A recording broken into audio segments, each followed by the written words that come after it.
Bonjour à toutes et à tous et bienvenue sur Scotch Universe. Aujourd'hui, on se retrouve ensemble pour parler de la série Wonder Man, une série Marvel qui sort un peu de nulle part parce que Marvel Studios n'a tout simplement pas fait de promotion ou alors très peu. Du coup, peu de personnes l'ont vu, mais les critiques sont extraordinaires et vous allez avoir la mienne.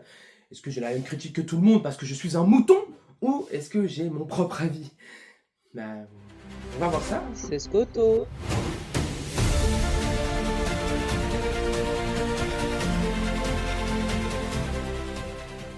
Wonder Man adapte le personnage de Simone Williams, donc relativement méconnu du grand public. Marvel semble vouloir explorer un angle plus méta en parlant d'Hollywood, de la célébrité et de l'image publique, tout en restant dans un univers de super-héros. Sur le papier, l'idée est intéressante et ça change des menaces cosmiques habituelles. A savoir d'ailleurs que la série est sous le logo Spotlight. Donc en fait, à savoir que si vous ne savez pas trop ce que c'est, donc les séries Spotlight, en gros, c'est les séries qui ont été faites où vous pouvez les regarder sans avoir besoin de regarder toutes les autres séries ou tous les autres films qui sont sortis auparavant. Voilà, donc ça marche. Oui, ça marche. La série suit Simon Williams, un acteur en quête de reconnaissance dont la vie va basculer lorsqu'il se retrouve lié à un projet qui dépasse largement le simple cadre du cinéma. Wonder Man va parler d'identité, de la place de soi-même dans la société, notamment parce que Simon Williams possède des pouvoirs. Alors ce n'est pas un spoil, parce qu'on le voit très bien dans la série, mais il va signer un accord qui s'appelle l'accord Wonder Man, pas du tout l'accord Dorman, où en gros ça lui interdit tout simplement d'utiliser ses super pouvoirs et donc d'être un super-héros pour pouvoir tourner au cinéma. Le problème, c'est qu'il va décrocher un rôle, plusieurs rôles d'ailleurs, mais ça va poser problème. Donc il y aura un peu son alter ego de super-héros qui va venir se jumeler à son personnage d'acteur. Il va devoir jouer constamment pour pouvoir cacher sa véritable identité. Simon Williams est clairement le personnage principal de la série. Il est attachant, il est drôle, il peut être un peu agaçant de temps en temps, mais c'est un merveilleux personnage. L'acteur le joue incroyablement bien. Alors j'ai plus le nom de l'acteur, il va s'afficher au-dessus de ma tête de toute façon.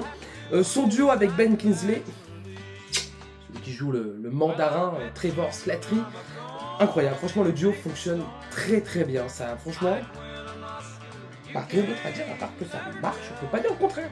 Attention, à partir de là, ça va spoiler. Donc si vous n'avez pas vu, ne regardez pas la suite de la vidéo. Si vous vous en fichez, écoutez, restez tout simplement. On va parler des antagonistes, donc notamment le Department of Damage Control, donc le Damage Control tout simplement, où on retrouve notre petit pote qu'on a vu dans No Way Home, notamment aussi dans Miss Marvel. Ils sont tout simplement là pour casser les couilles, voilà, pour essayer de capturer les êtres augmentés. Voilà. C'est intéressant le deal qu'ils font avec Trevor, donc comme ça on voit un peu l'évolution du personnage de Trevor. Mais franchement, j'aurais bien aimé en avoir plus, vraiment beaucoup plus. Alors, on voit la prison, on ne sait pas exactement où elle est. D'ailleurs, à la fin de la série, on voit que Trevor dans la prison. J'aurais bien aimé avoir quelques petits clins d'œil, d'autres petits personnages enfermés. Après, ça reste solide parce qu'il faut mettre un antagoniste, parce que malheureusement, un film ne fonctionne pas sans gentil et sans méchant, entre guillemets. Là, on était plus concentré sur les gentils plutôt que sur les méchants. C'était plutôt pas mal. Il y avait un bon équilibre tout du long de la série. Du côté du scénario, c'est plutôt ok. Franchement, ça marchait bien. Il y a des épisodes qui sont très bien écrits. Par contre, il y a certains épisodes où c'est un peu du sur place. Ça avance pas trop, j'ai trouvé ça long par moment, mais je me suis quand même pas ennuyé. J'ai trouvé ça long, mais je me suis pas ennuyé. C'est un peu paradoxal, mais par contre, un des épisodes que j'ai préféré, c'est l'épisode 4, tout simplement l'épisode avec Dorman. Incroyable, un épisode en noir et blanc qui franchement sort de l'ordinaire, et même de manière générale, toute la série sort de ce qu'on peut voir habituellement chez Marvel, de la bagarre, arrêtez, on comprend rien. Là, c'est vraiment centré sur le personnage, donc plutôt sur le héros plutôt que le super-héros. Donc le héros qui est Simon Williams, qui est cette personne, comment il fait pour cacher ses pouvoirs, sa rivalité entre son alter ego et lui-même. Enfin, on se concentre vraiment sur ça et ça change d'habitude et franchement c'est plutôt cool, et je pense que c'est pour ça que Marvel n'a pas fait autant de promotion sur la série, parce qu'ils pensaient que ça allait tomber à l'eau. Et finalement la série a fait un carton de fou. Bon, alors ça ce n'est que mon avis, mais je pense que c'est le cas pour tout. En fait, il y a beaucoup de gens, malheureusement, qui n'ont pas craché sur la série dès le début, et donc qui ont dit que c'était génial, et ce qui fait qu'il y a eu un effet mouton.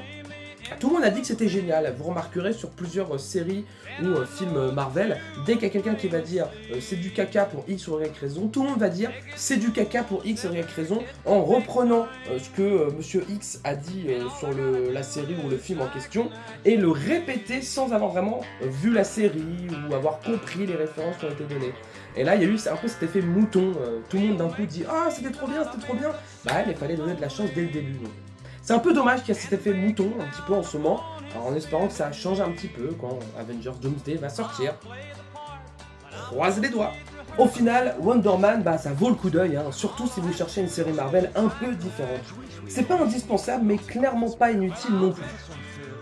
Et vous, bah, vous avez pensé quoi de la série? Dites-moi en commentaire, n'hésitez pas à me dire, vous avez aimé, pas aimé, est-ce qu'il y a des choses que vous auriez aimé voir différemment et tout? Est-ce que le cadre d'Hollywood dans la série vous a gêné? D'ailleurs, ça a changé, hein, contrairement à des séries telles que The Studio ou The Franchise, qui sont disponibles sur Apple TV, qui parlent hein, de l'industrie du cinéma. Là, c'est vraiment vu différemment. C'est pas l'industrie du cinéma qui est mis dedans, c'est plutôt comment un personnage avec des secrets, quelqu'un avec des secrets, arrive dans cette industrie. C'est vraiment l'inverse. Du coup, c'est plutôt cool de voir ça différemment.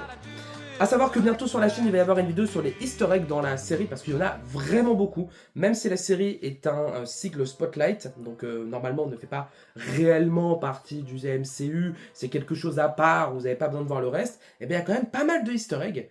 Voilà, donc regardez la vidéo quand elle va sortir. Je peux vous donner une date aléatoire, 17 mars, ça va pas être ça. N'hésitez pas à vous abonner si ce n'est pas déjà fait. Allez voir les autres vidéos sur la chaîne, bien évidemment. Et puis, bah, on se retrouve très vite pour la suite. Des bisous.